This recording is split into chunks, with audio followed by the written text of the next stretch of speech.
Muy bien, pues nos vamos a la radio, porque ya estamos grabando. ¿Has dicho esto? Me han dicho que hoy ya volvíamos, que la semana pasada nos castigaron por malos. Sí, bueno, es que ha habido problemas técnicos importantes, ¿eh? Sí, ¿no? Hoy, en el día de ayer, no pudo salir Rafa Cid por cuestiones técnicas. Así Claro, que la esto tecnología se te revuelve, es la revolución de los electrodomésticos, como es la, cantaba Alaska en aquella canción antigua. es la revolución de no tener un duro, pero en fin, un, Ay, un día petará todo y ya está. no te preocupes porque ahora con la recuperación económica el gobierno va a destinar tantas ayudas a Radio Clara como las pagas extraordinarias atrasadas que Radio Clara me va a pagar a mí. O sea, O que no sea, hay sobre problema. todo las atrasadas vas a cobrar. Bueno, Exactamente. vamos a la radio, Carlos. Va. Venga, dale cuando quieras. Buenos días, Carlos Montauto. Hola, buenos días a todas, buenos días a todos. Aquí, aunque no lo parezca, después de esta intensa oleada de calor, estamos todavía vivos y continuamos haciendo un martes más la visión del día, ¿no? Sí, eso es. Ya se lo habíamos dicho a nuestros oyentes, pero por si acaso se lo recordamos. Aquí Claro, seguimos y bueno, pues se lo recuerdo seguiremos yo. mientras el cuerpo aguante. Vámonos a Cuba. Cuba, la COVID y la hipocresía mutua. Pues ya te vas a explicar. La COVID, primero, si quieres, para ir por orden, y después de la hipocresía, y después lo de mutua. Mutua es que hay dos por lo menos.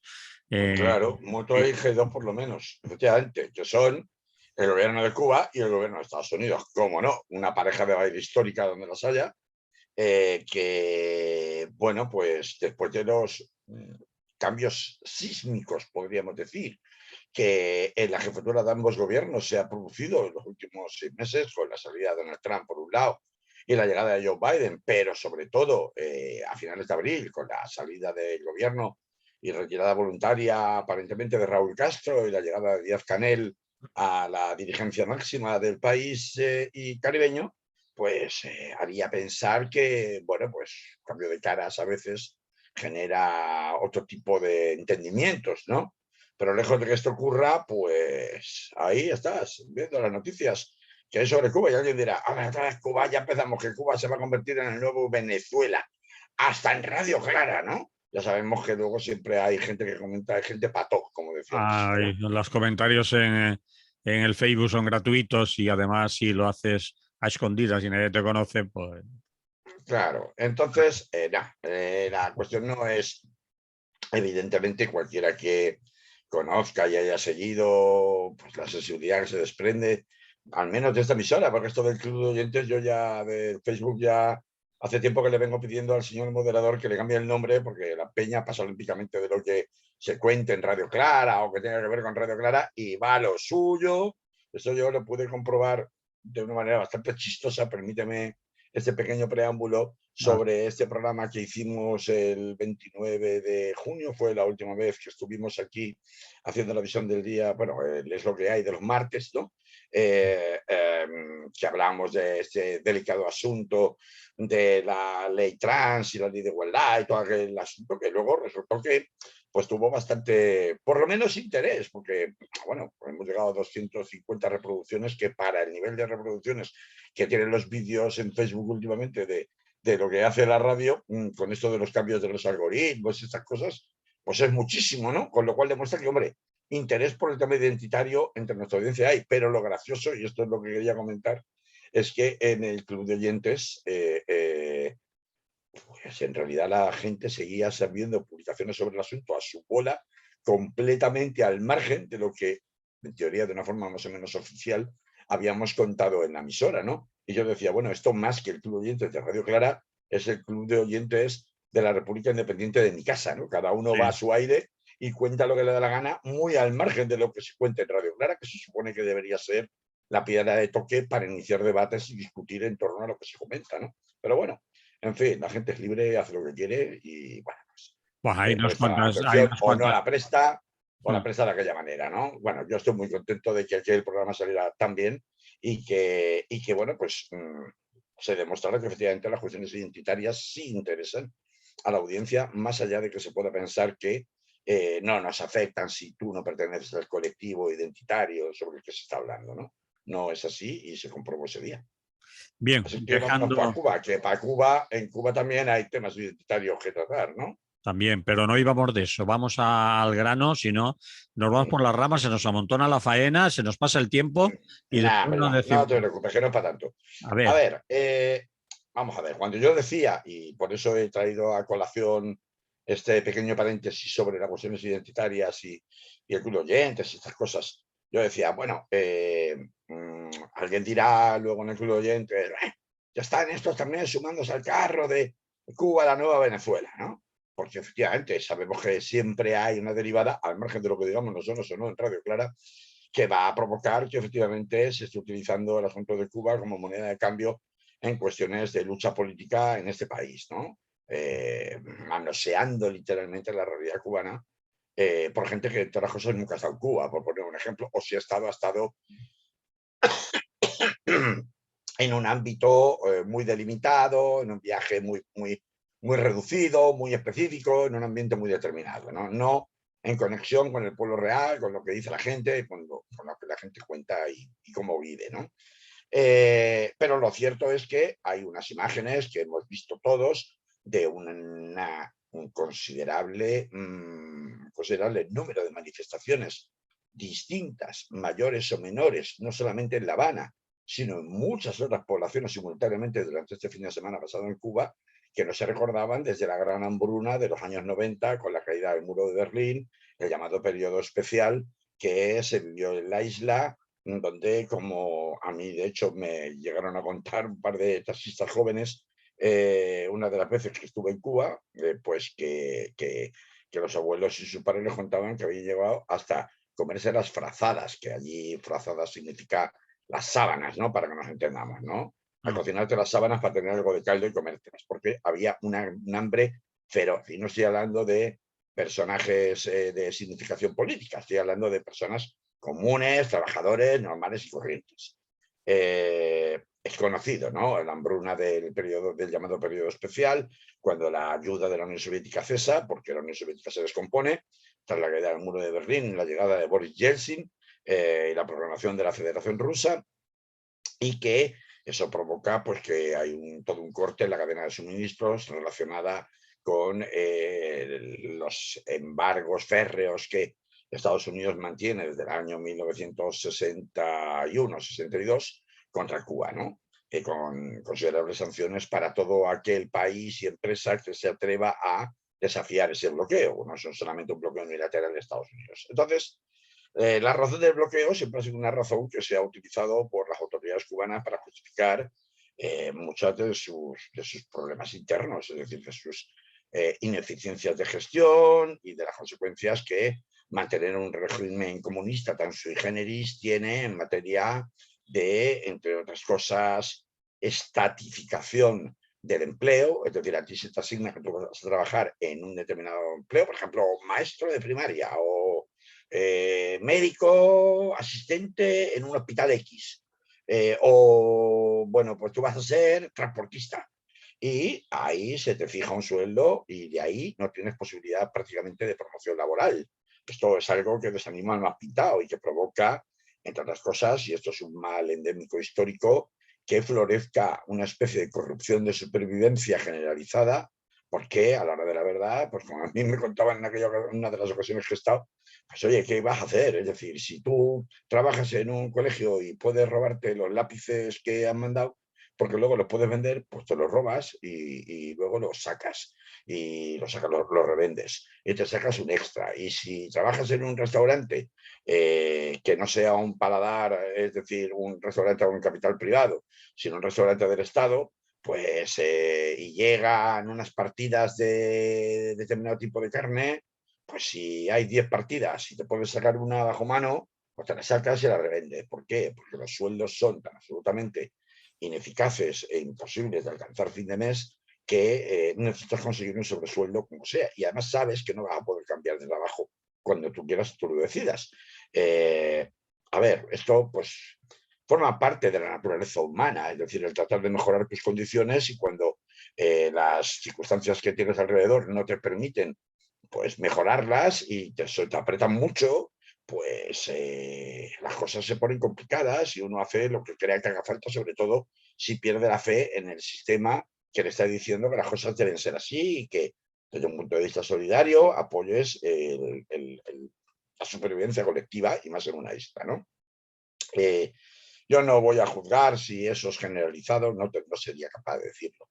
Si esas conductas son generalizadas, me refiero de corrupción interna, o no son Se generalizadas. supone que no debe de ser.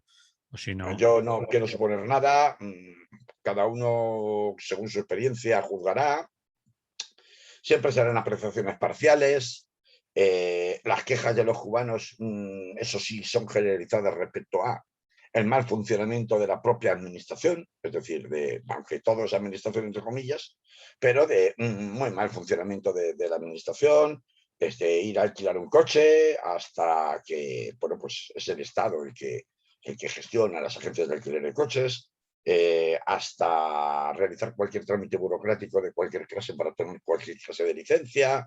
Te dirán que las astillas, es decir, los sobornos, están a la orden del día, aunque sean sobornos de bajo coste, y hombre, eso hace indicar que no generalizado, digamos, en todos los niveles de la sociedad, pero una parte importante sí se ve afectada por este problema. Como ocurre, por una parte, no hace falta buscar un país comunista para esto, en otros países que son estados supuestamente homologados democráticamente, estoy poniendo el caso de México, que se me ocurre porque lo tenemos cerca de Cuba, y donde ese país pues, he sabido que pues, el trato con la policía, el trato con determinadas instituciones, pues también funciona a base de soltar dinerito por debajo, ¿no?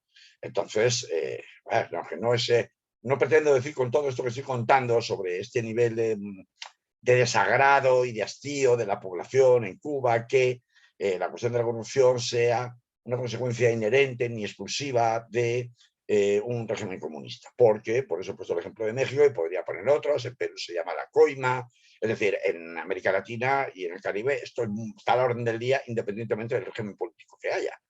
Hay que ir dando una de cal y una de arena porque ahí en el equilibrio está la virtud, ¿no?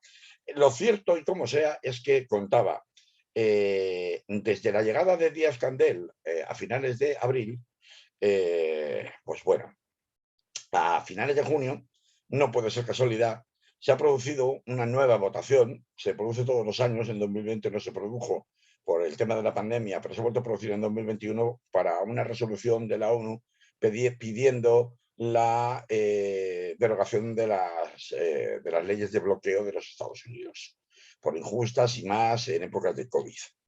En esta resolución, que era la primera en donde la administración Biden tenía que pronunciarse, teniendo en cuenta que desde que en 2016, cuando todavía era presidente Barack Obama, se produjo por primera vez una abstención sobre esta derogación en la ONU de las leyes de bloqueo americanas, que no se ha vuelto a repetir porque después llegó Donald Trump, y Donald Trump, lejos de, bueno, flexibilizar la relación con Cuba, como había iniciado su predecesor Barack Obama, la endureció terriblemente, acabó con los vuelos comerciales y con los contactos nuevamente, incorporó 240 y pico o 50 y pico medidas nuevas de endurecimiento del COVID, del bloqueo.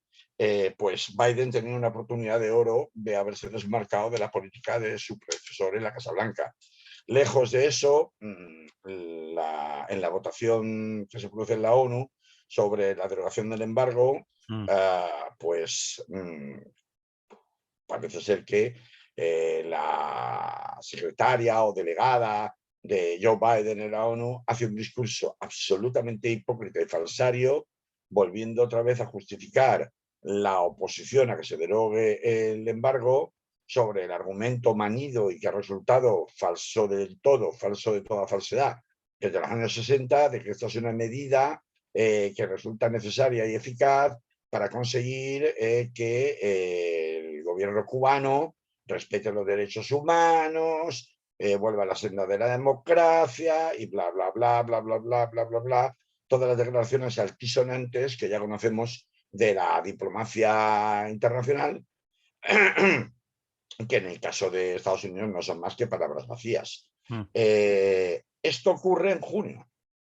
Y en julio, este fin de semana, pues nos encontramos con manifestaciones por doquier, entre otras cosas iniciadas no en La Habana, pero sí posteriormente, porque la cuestión con el final de los Castro y la llegada de Díaz-Canel ya venía calentita desde diciembre, cuando una manifestación de artistas en La Habana, de artistas que lo que exigían era pues una mayor flexibilidad y que se les dejara de hostigar o perseguir si no seguían al pie de la letra las consignas del Partido Comunista Cubano, fue durísimamente reprimida y generando gran alboroto, no solamente internacional, sino también de los cubanos en el exilio, y no me refiero tanto a los cubanos de Miami como a los cubanos en Europa, ¿no? Que no son exactamente de la misma pasta, en particular en España y en Francia, que es donde más cubanos en el exilio hay.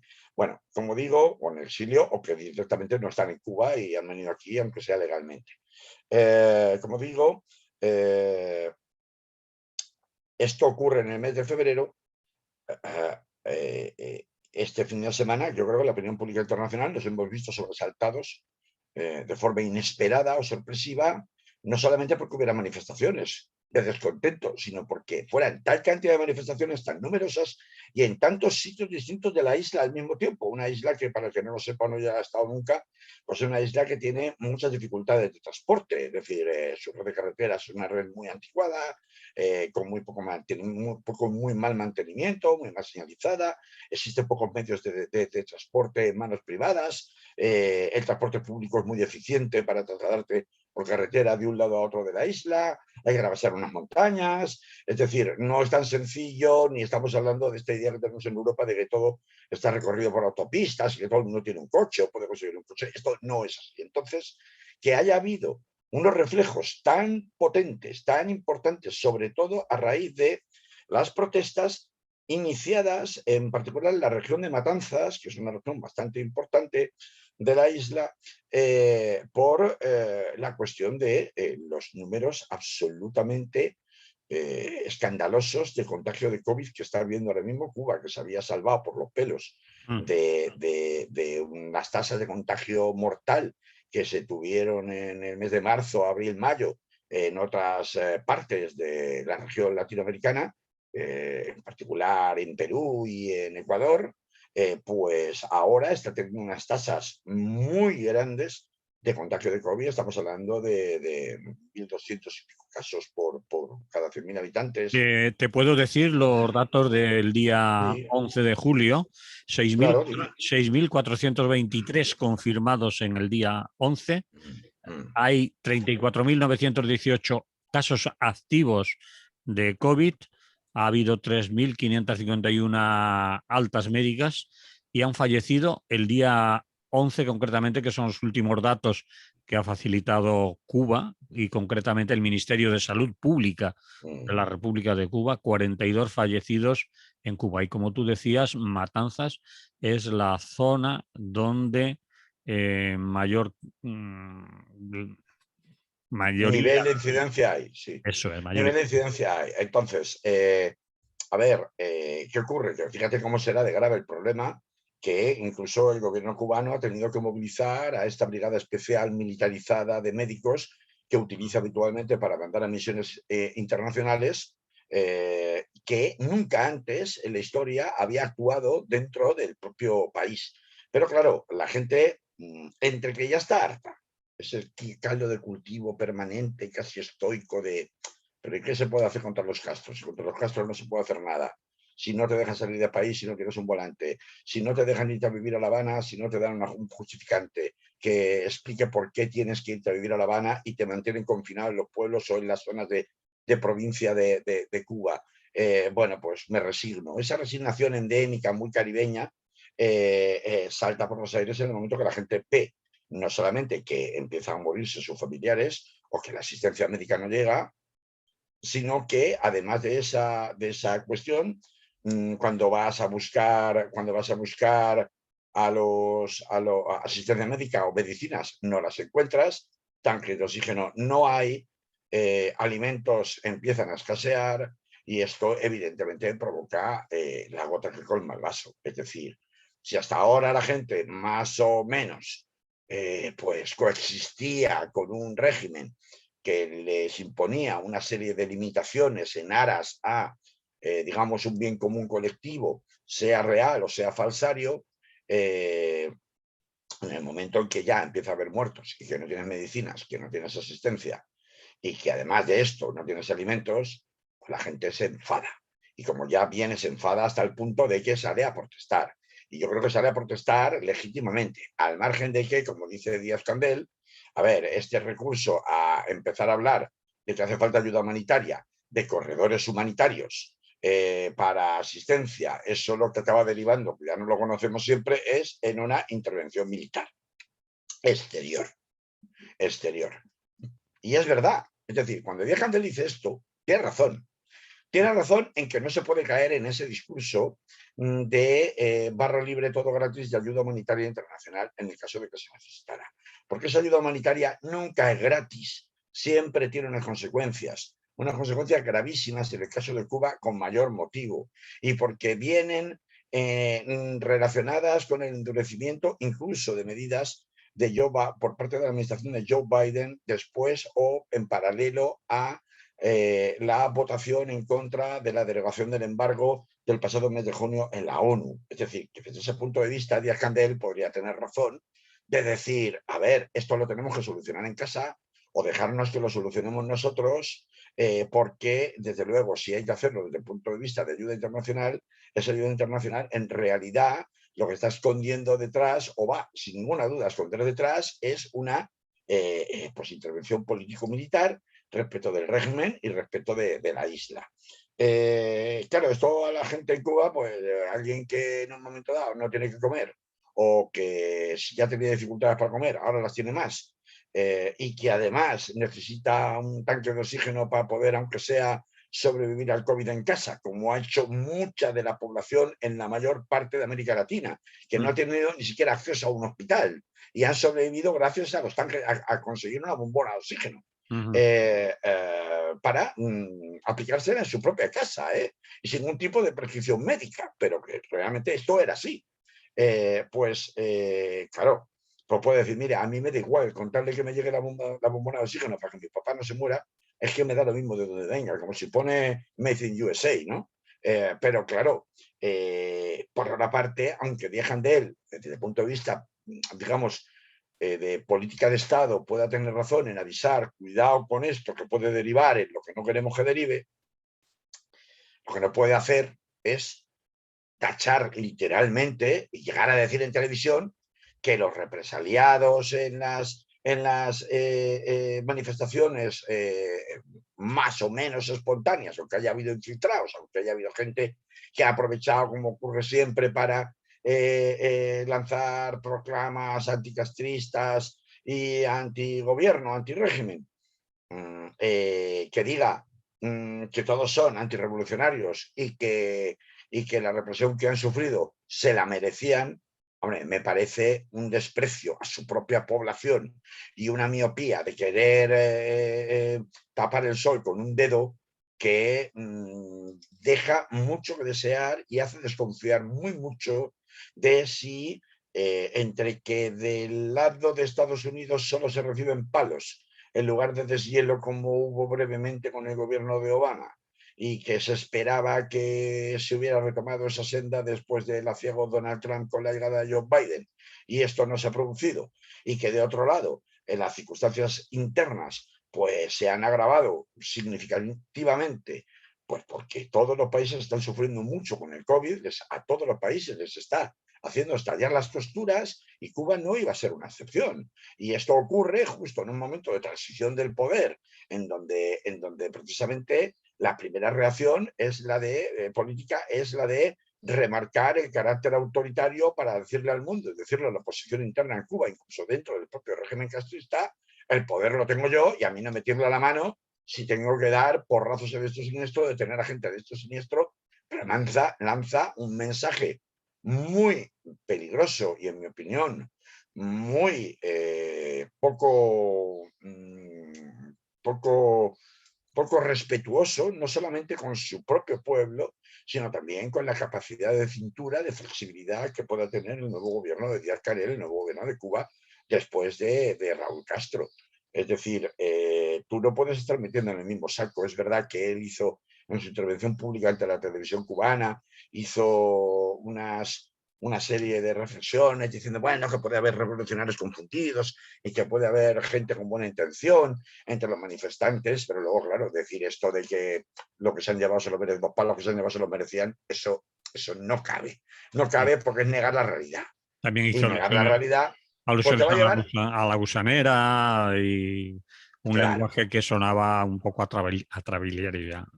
Sí, o sea, a mí me recordaba mucho, no sé si creo que te lo he dicho antes a ti, Manuel, a micro cerrado, me sonaba mucho la llegada de Maduro cuando sucede a Chávez, ¿no? Maduro para asentarse como detentador único del poder, tiene que endurecer su lenguaje respecto a Estados Unidos, respecto a España, etcétera, etcétera, porque tiene que hacerse el machote, el que manda aquí soy yo, y es un mensaje en realidad en código interno para su propia población y para sus propios rivales políticos, incluso dentro de su partido, ¿no?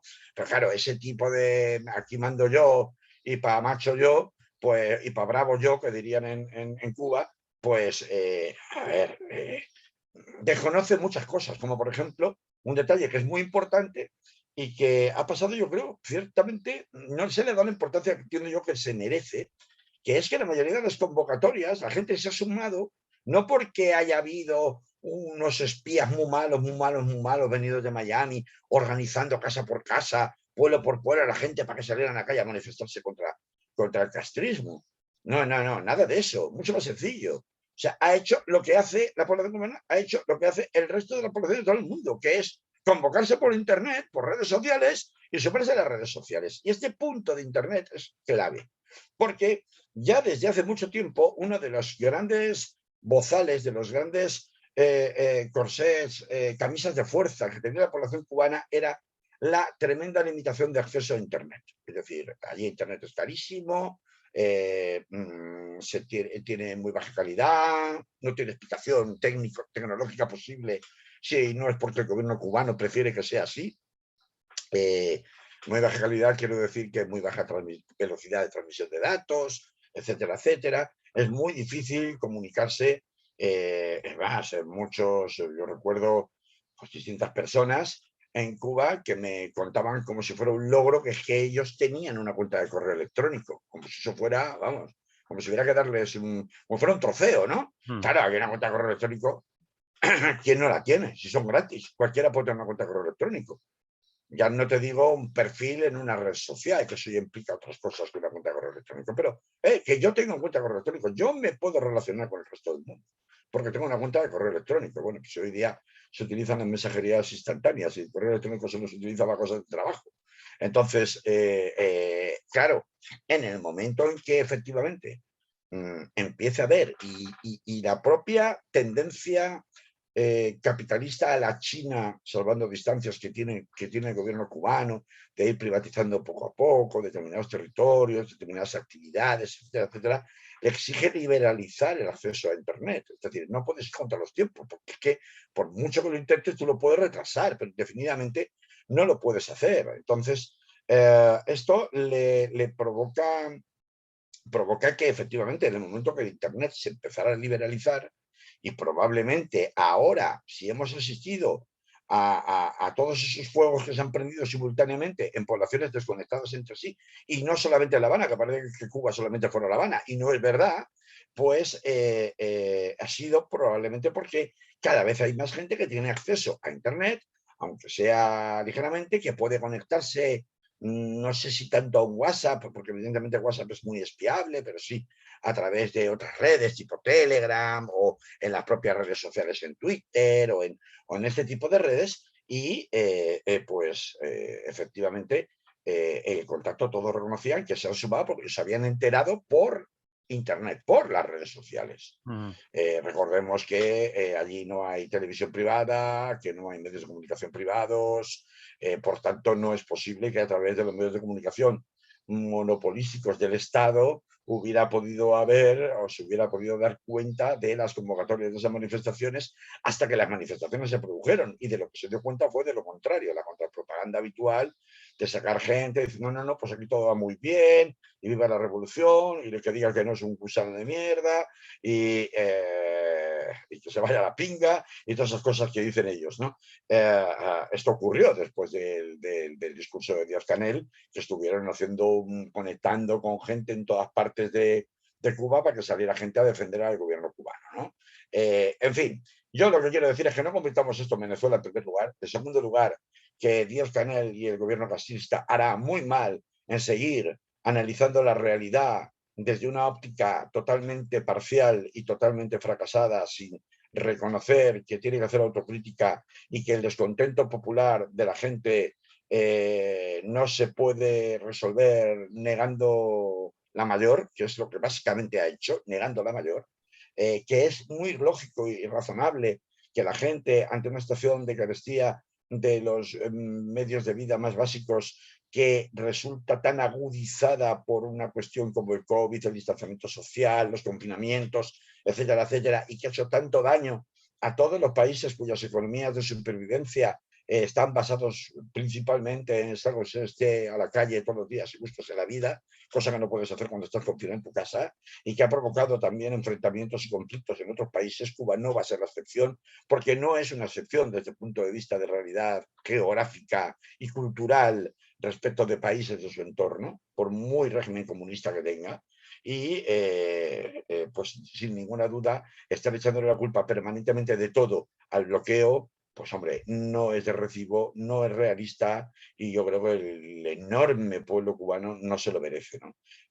Dicho lo cual, esto no quita para que si uno es hipócrita como Díaz-Canel, el otro, Joe Biden, cada vez que abre la boca sube el pan, pues sea igualmente hipócrita cuando está vendiendo una película en las Naciones Unidas y en su supuesto mensaje de que América is back again, América ha vuelto otra vez y que vamos a ser multilateralistas otra vez y a entendernos y hablar con todo el mundo, mientras no solamente mantiene, sino recrudece la política de bloqueo que había llevado a cabo Donald Trump durante los últimos 4 años. Por eso yo había empezado hablando de los hipócritas, de la hipocresía mutua en relación a este detonante que es las altas tasas de contagio del COVID y de las revueltas que se han producido en Cuba durante este pasado fin de semana.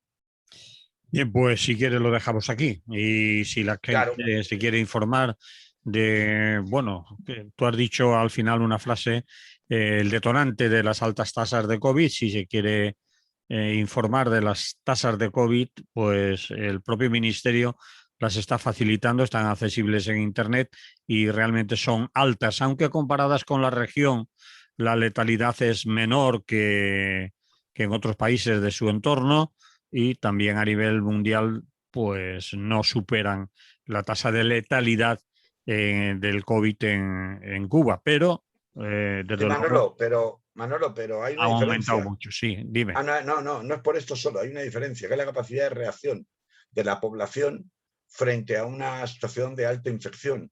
En Sí, otras partes te buscas la vida, consigues que te presten dinero, haces lo que seas, pero puedes encontrar la bombona de oxígeno que te va a salvar la vida en un momento determinado a tu papá o a tu mamá que está muy enfermo en casa. bueno, pero aquí, Allí Carlos, no, también hay, allí no.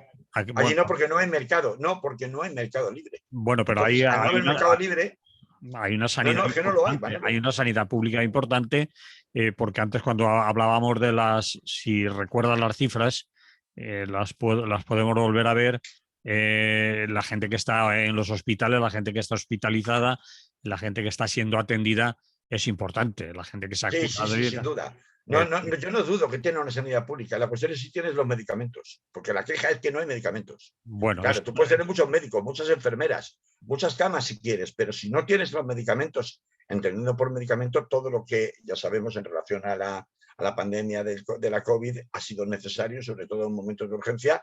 Lo conocimos muy de primera mano aquí, cuando no había ni materiales, o sea, equipos de protección, personal, ni había, o en la cantidad suficiente o que era necesaria para nosotros, ni había camas equipadas para tratamiento de COVID, etcétera, etcétera. Es decir, ese es el problema. Claro, tú puedes tener toda la medicina que te dé la gana, pero si no tienes el equipamiento y las medicinas necesarias, pues puedes hacer lo que Bueno, puedes hacer.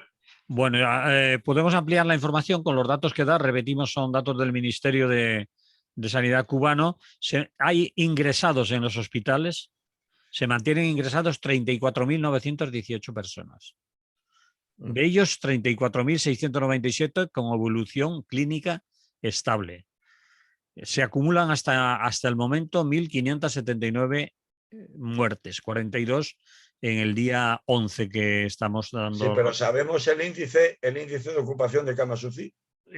Sí, ahora vamos. La letalidad, es decir, la gente que muere por causa del COVID es del 0,64%.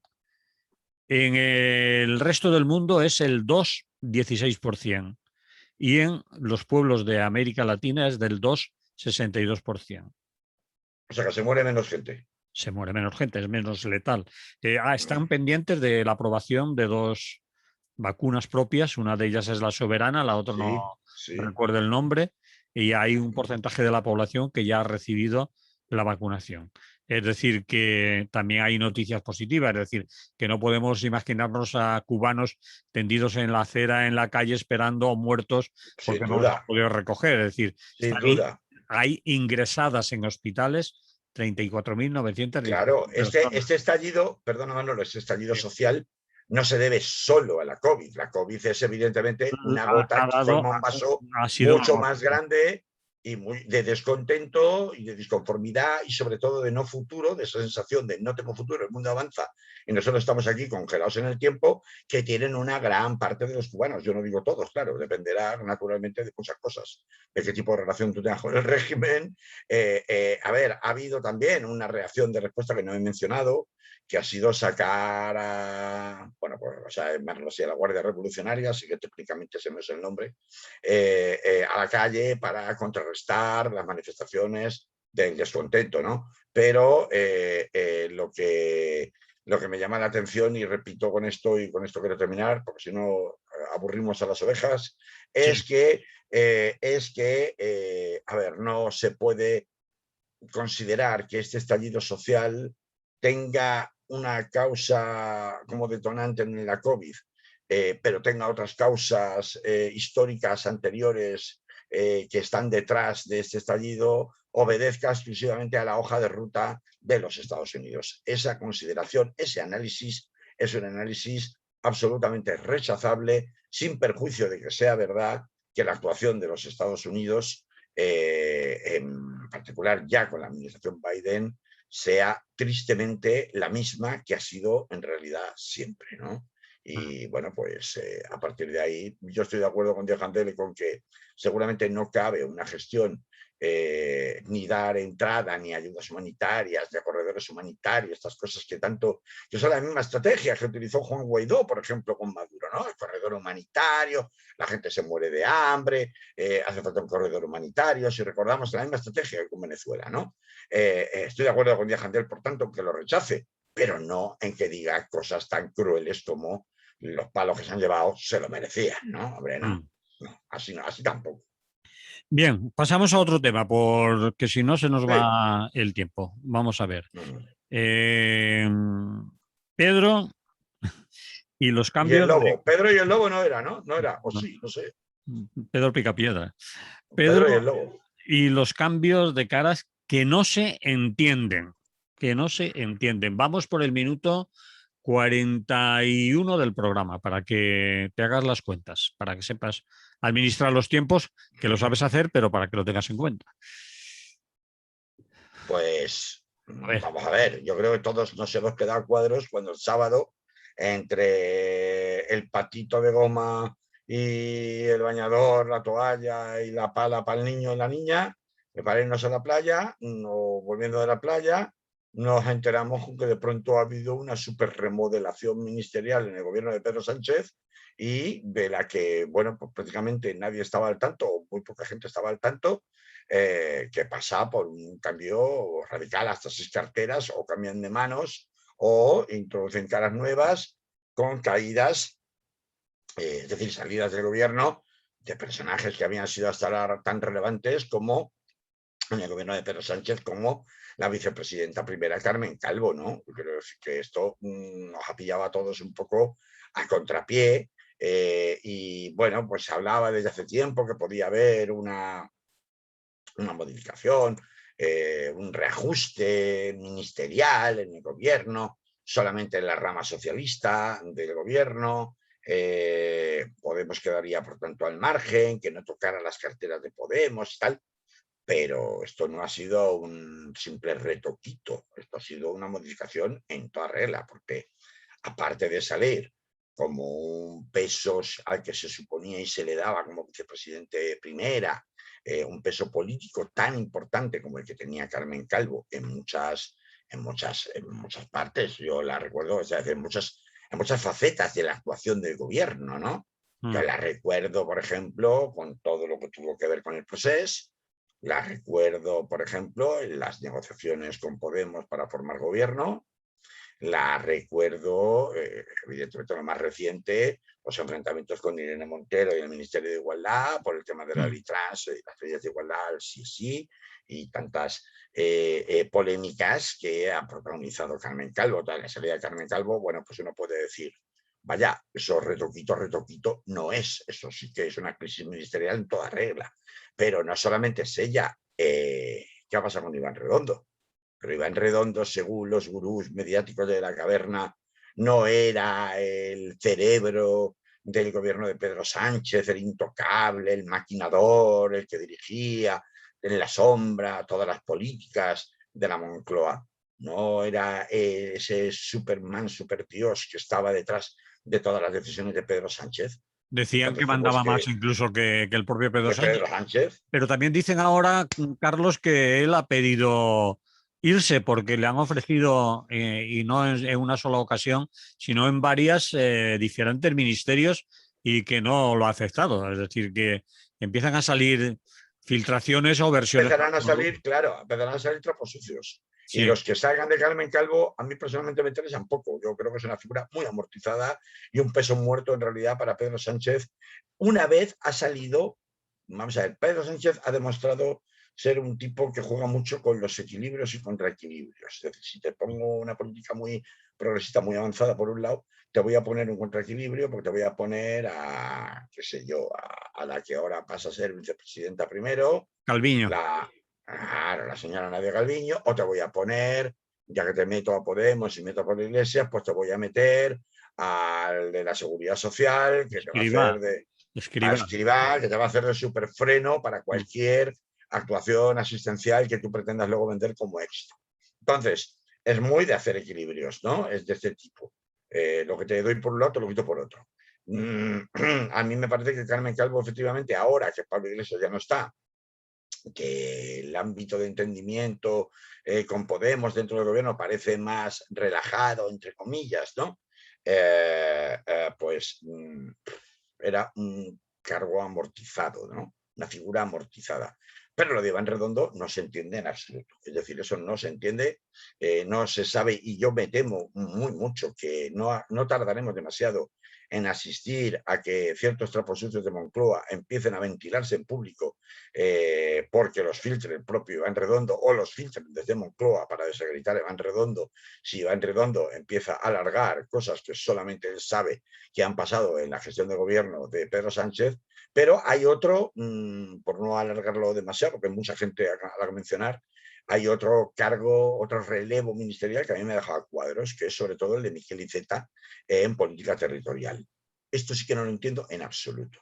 Es decir, se va a abrir la mesa de debate con la Generalitat de Cataluña en septiembre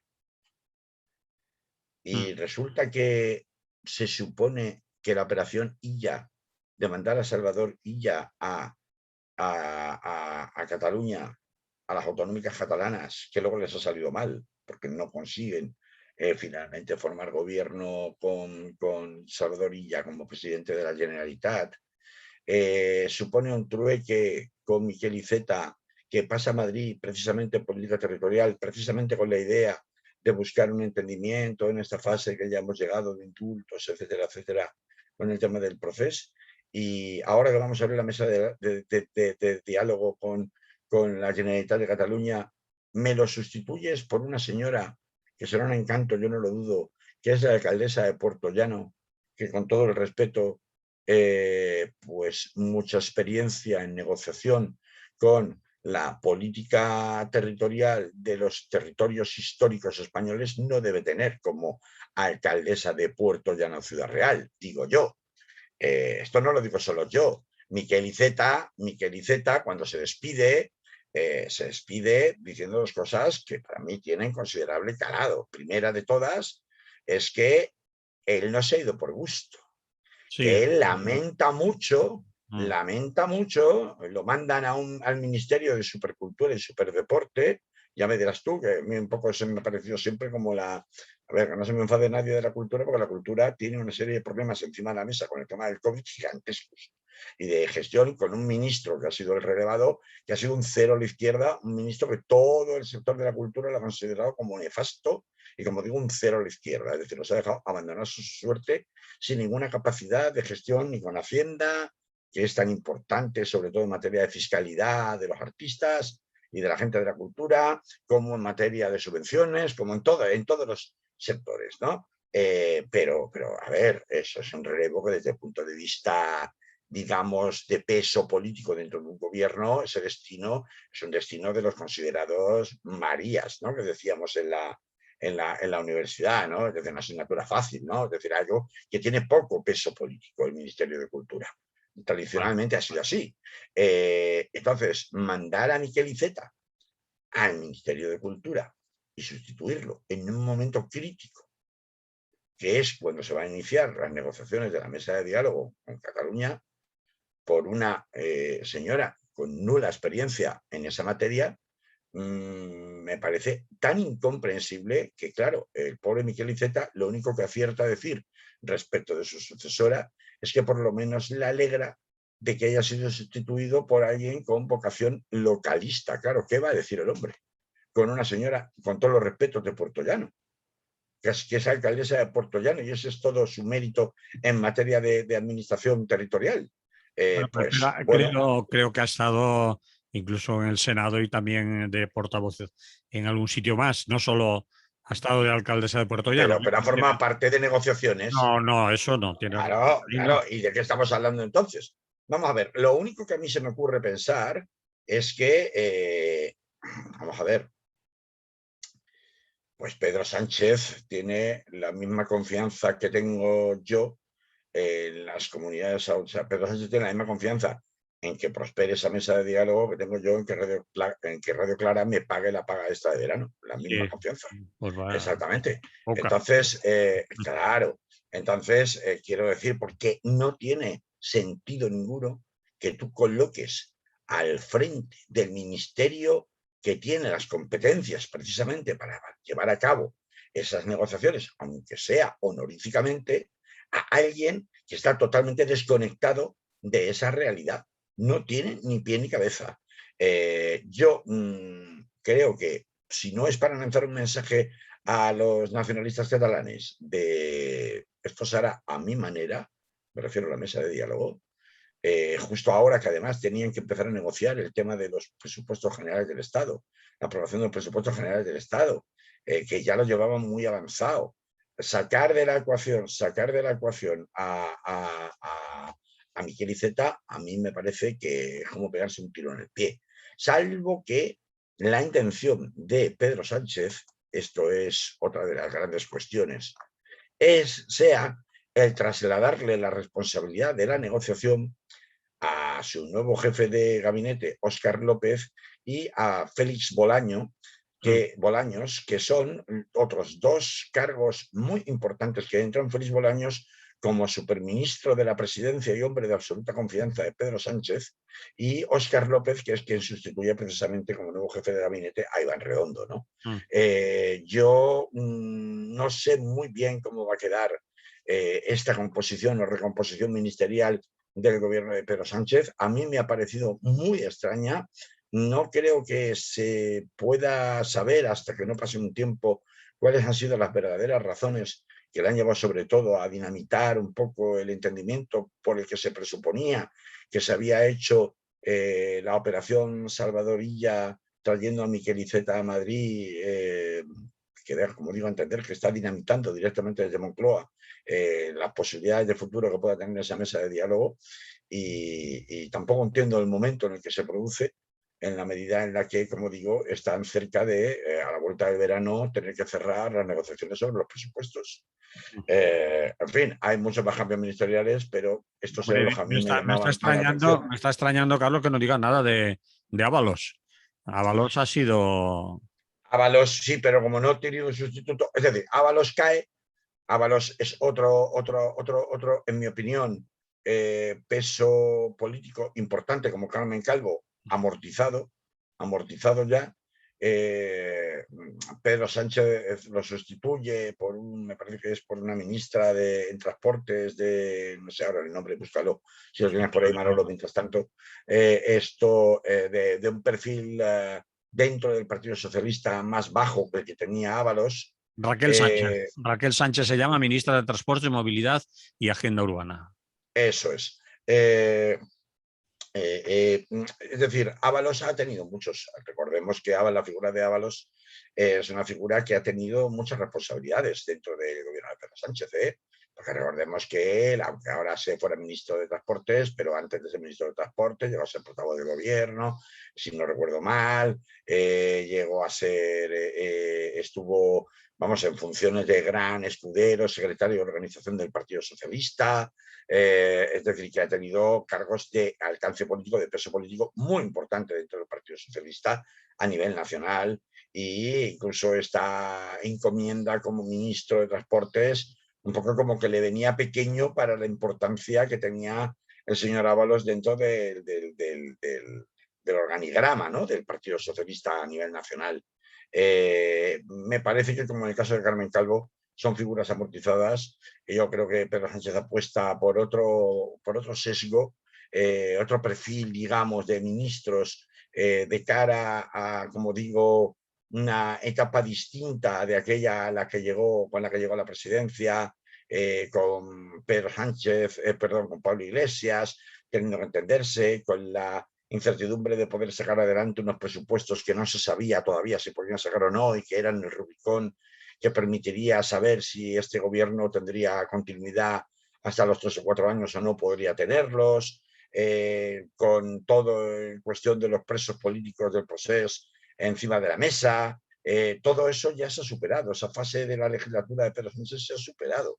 Estamos en otra fase diferente de la legislatura, y yo sí entiendo, ahí ves, por el contrario, sí entiendo que a Carmen Calvo o a Ábalos pueda mandarles, no al retiro, porque seguro que encontrarán un gran acomodo, una jaula de oro que se dice, pero sí que entiendo que pueda relevarles como caras visibles dentro del gobierno. Las otras gestiones, como la de Iceta o la de Iván Redondo, no termino de entenderlas, y espero que en algún momento, supongo que en las próximas semanas, empezarán a salir informaciones y datos que darán más pistas de cuáles son las verdaderas razones por las que Iceta y Iván Redondo salen de gobierno, porque luego el resto, pues, bueno, pues Marlaska sigue donde estaba, la ministra de Defensa sigue donde estaba, para malestar de tanto los sindicatos, pseudo sindicatos militares, porque los militares no pueden tener sindicatos, como sobre todo los sindicatos policiales y de la Guardia Civil, con la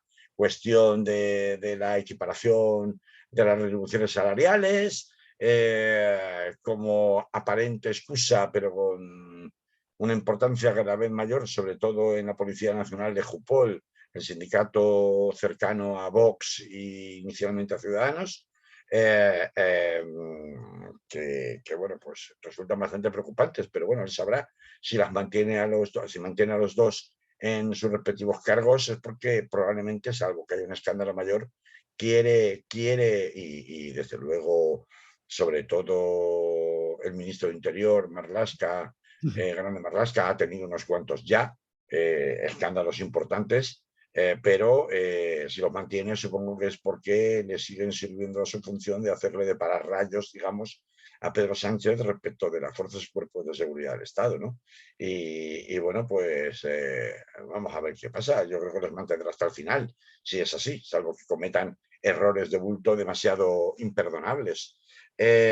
Lo que digo, no se entiende la mitad de lo que ha hecho Pedro Sánchez. Yo por lo menos no soy capaz de descifrarlo y esperemos que en los próximos días o semanas empiecen a aparecer claves ocultas que ahora todavía no están al alcance del público para empezar a entender un poquito por dónde va a ir el sesgo de este gobierno de aquí a las próximas elecciones, que si se agota la legislatura serían en 2023.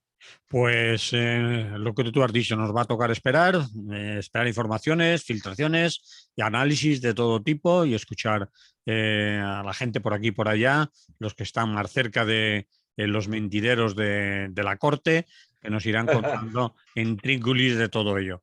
Lo Sí, dejamos aquí, señor. Carlos, porque se nos ha acabado el tiempo, ¿vale? Sí, y a mí las pilas del ventilador. Va. Muy bien, pues nos Muy oímos bien, la semana que viene si no pasa nada, ¿de acuerdo? perfecto. Bueno, igual hacemos la conexión desde la piscina a la playa, pero tú verás, o sea, No se sabe cómo se hará la conexión. eso es. Vale, Eh, pues nada, que paséis buenos calores a la sombrita, bien hidratados, esas cosas que suelen decirse, no os canséis mucho y hasta la semana que viene. Salud. Salud. Muy bien, ya nos hemos ido de la radio. Perfecto. Y de aquí también, porque estoy en Aquí, un horno, macho. O sea que pues nos vamos ya, entonces. ya no me aguanto más. He hecho la bromita para la radio, la bromita de las pilas y el ventilador, pero bueno, Vale, pues nos oímos la semana que viene, ya te estamos en contacto, a ver lo que pasa, ¿vale? claro que sí. Un Vale, abrazo. Hasta vale, la semana que viene. igualmente. Chao. Chao, hasta luego.